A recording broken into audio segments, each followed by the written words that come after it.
Soviets planned to do it in a week, according to the Warsaw Pact's 1964 war plan, discovered in the military archives of the former Czechoslovakia. Was this an example of military might or military megalomania? For a system that professed not to believe in God, the Soviet plan appears nothing short of miraculous. Put simply, all the Soviets and their Eastern European allies had to do was launch their offensive from Czechoslovakia, smash through southern Germany, cross the Rhine River, and then drive into southern France. All this to be accomplished in about 7 days, or as long as God took to create the earth.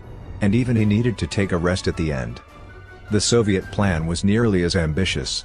It called for the Czech 1st and 4th armies to push for the Franco-German border, while the Soviet 8th Guards Army advanced on their northern flank and the Hungarians on their southern flank.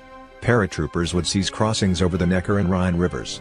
The Warsaw Pact tanks and mechanized infantry were expected to thrust about 700 miles from Czechoslovakia to Besançon, about 150 miles northeast of Lyon, by D+8. From there, the Soviets could thrust north to Paris and the Channel ports, or south to the Mediterranean ports such as Marseille.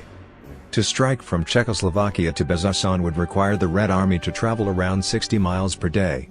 To put this in perspective, one of the most rapid advances in history was made by Rommel's Afrika Korps in June 1942, when German mechanized units routed the British 8th Army and advanced 350 miles in 10 days, or 35 miles per day. Even during the 1940 German Blitz that devastated France, Rommel's famed 7th Panzer Division advanced only 85 miles in 5 days. The obstacles were daunting. Despite the Western image of the Soviet steamroller, Moscow's planners were only counting on parity or perhaps a slight numerical superiority over NATO forces. The Soviets and Czechs would also have had to cross a battlefield of rivers, hills and towns. Possibly the NATO air forces would have been too busy in north and central Germany to intervene in the south, but the Warsaw Pact would likely have lacked the air superiority and air support that the Germans enjoyed in 1940.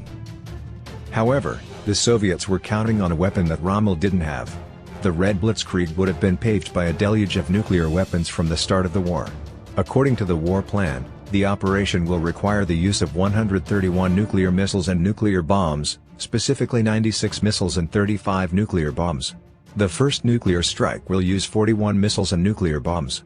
The immediate task will require using 29 missiles and nuclear bombs. The subsequent task could use 49 missiles and nuclear bombs.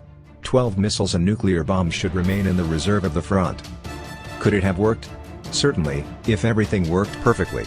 That is, if the US 7th Corps, West German 2nd Corps, and French 1st Army could not stop the Soviet advance, or at least delay it until reinforcements and reserves arrived.